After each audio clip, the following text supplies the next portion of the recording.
Come on, chop, chop, all in a day's work. Promise me this will start on the nose. There's a bag of donuts in the car if it does. To pay for the Jab Panther build, I need to raise some money. Luckily, I have a buyer sniffing around for half-tracks, of which I have a few in various states of repair. Selling him 2 could bring in 300 grand. When you need to travel off-road, you want to do it in a half-track, which, as the name suggests, has wheels at the front, tracks at the back.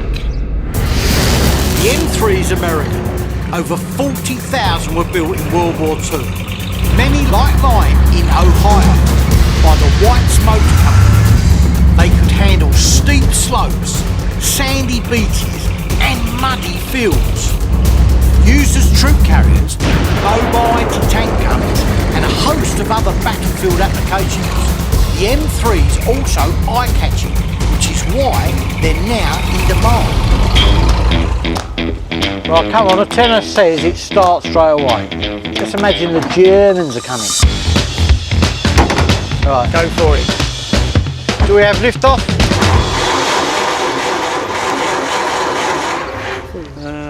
There ain't even a spark there, is there?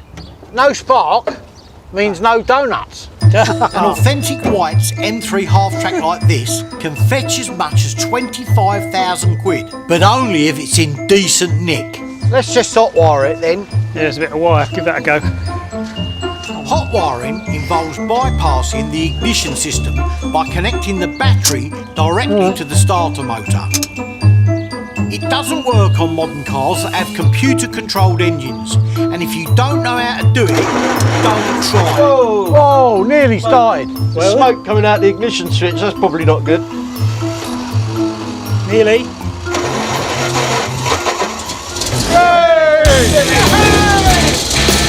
Finally, we've done it. The M3's tracks and wheels are caked with mud, but they're in good nick, which is good news because they're a nightmare to repair. The bad news is the thing is crawling at a snail's pace. There's a 6.3 litre engine in there that doesn't sound too happy.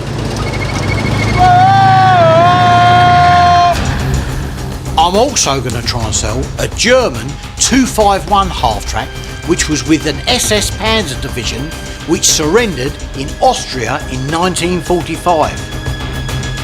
They could be used as troop carriers, or missile launchers, or 100 other different things, and often acted as support vehicles to tank regiments.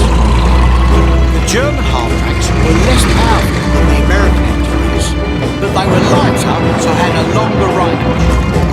Because the Germans took such a pounding, not many 251s survive. So they're much rarer than American half-tracks, and hence about 10 times more valuable. The Germans had some very clever engineers, too clever sometimes. They love adding lots of design features, but of course the more bits and bobs you put in, the more stuff there is to go wrong. That way. That it? What's happening? You sure? Nothing there. Why aren't we done here? It's not turning. What do you mean it's not turning? A noise coming from in here. Is there? Have a look at the inspection cover. If we've got a problem, I need to know now. Whoa. There's a lot of vibration coming out of that diff. Is there?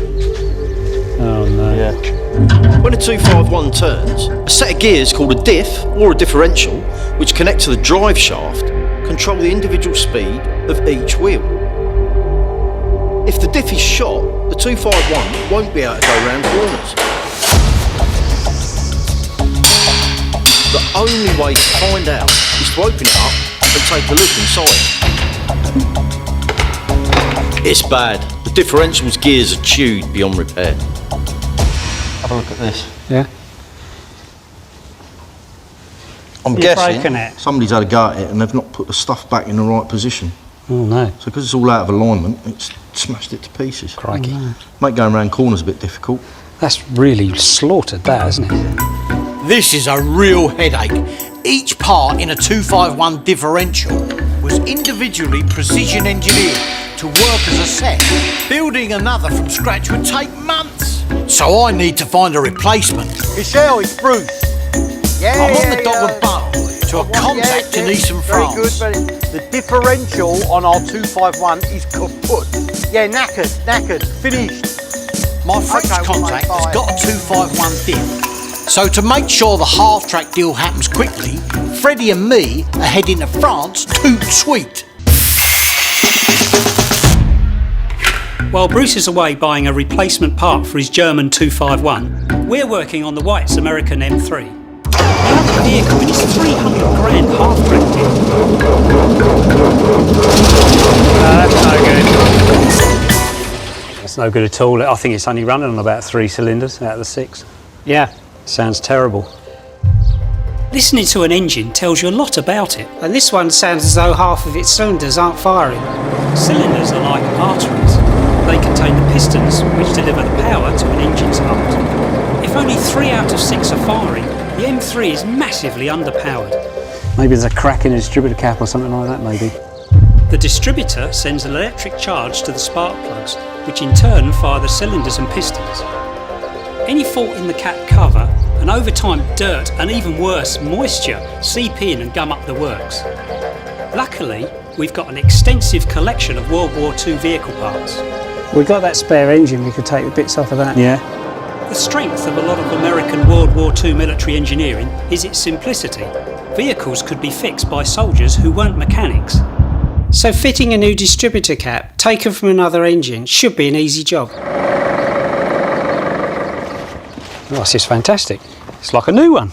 It is a new one. Okay. To fit the new distributor cap, we have to remove the old one and its spark plug leads. You got a spanner. Yeah, what do you need?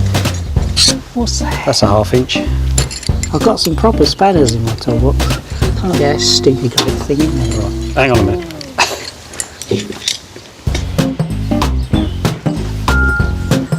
Right. 1/2 inch spanner. Don't fit. What else you got? Oh, goodness sake. 9/16. Just bring the whole toolbox. See what I have to pull out with. Tip from the top. You can't use the same tools to fix German and American vehicles. The German parts are metric and the American imperial. Right. That fits. Does it? Oh, good. Well, I ain't running back down there again. There's definitely a crack there. Yeah. I don't think it's going to do any harm to change it. The cap does have a hairline crack, which might be reducing power to the spark plugs. Hopefully, the new distributor cap will get the M3 firing. Burst into life. I hope so.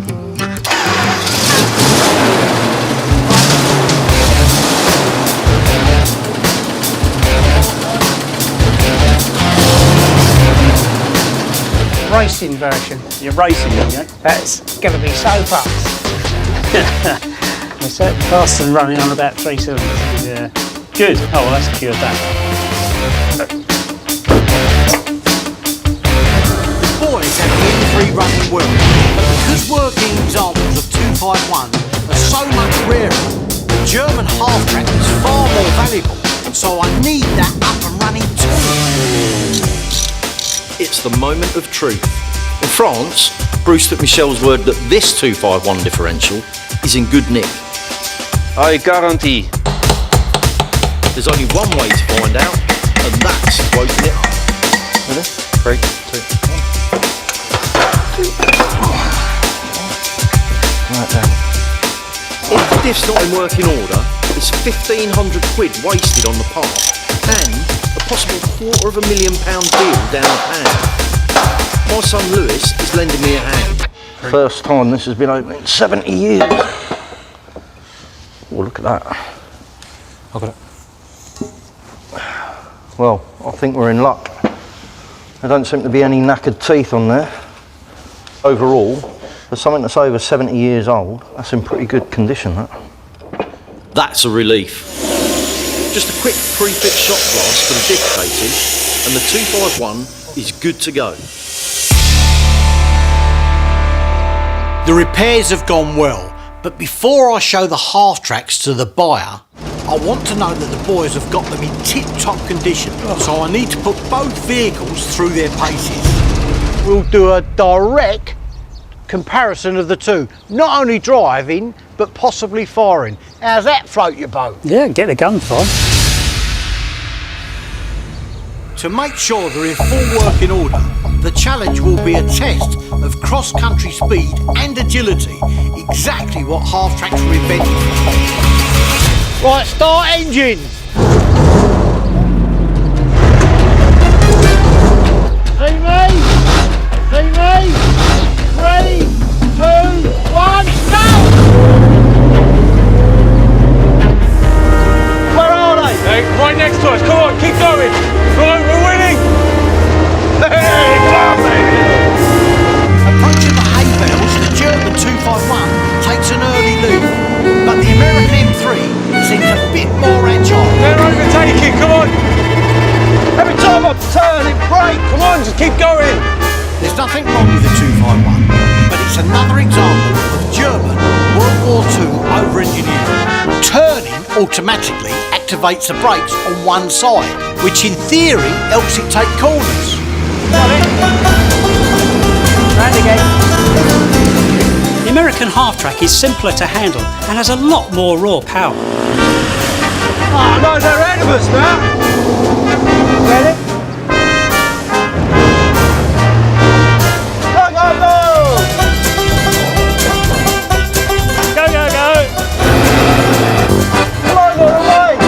Go. I made up some time at jerry cans, but I don't know if I've got enough poke to catch Duke's of Hazzard. Even in a straight line dash, there's no contest. The American M3 packs over 140 horsepower And the German 251 just 100. Ah, come on! It's just got no guts in it! Come on! Ah! Yeah! Lost that by a mile! I'll give him that one. Yes. Congratulations to the White's Motor Company, which sadly no longer exists, having been bought by Volvo.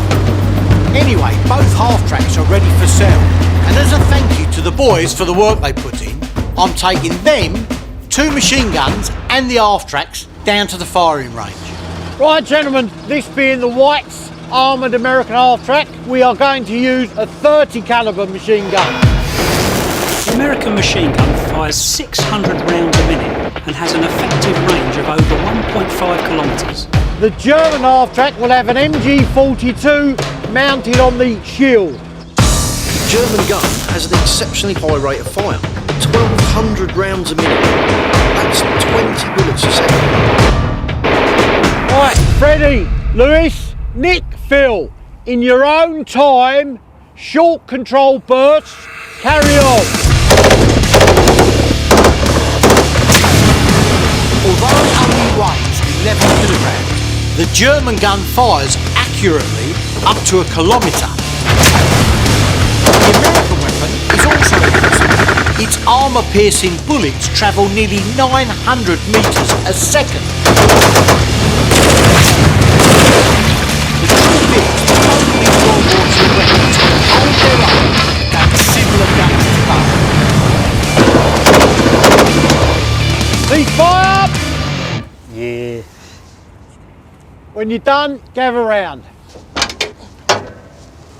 Now, ladies, in my opinion, I think we've had a super day. You know, Brilliant, I good. just wouldn't want to be a melon or a can of water down there. All right, now we've got a bit of clearing up to do. There's a consolation prize. I am going to take you all to the pub for a steak dinner. Lovely. You might even get a prawn cocktail if you're lucky. All right. The German 251 will go for a lot more money than the American White, perhaps 10 times as much. But that's a reflection on rarity rather than quality, and selling them both will make me enough money to start building my Jag Panther.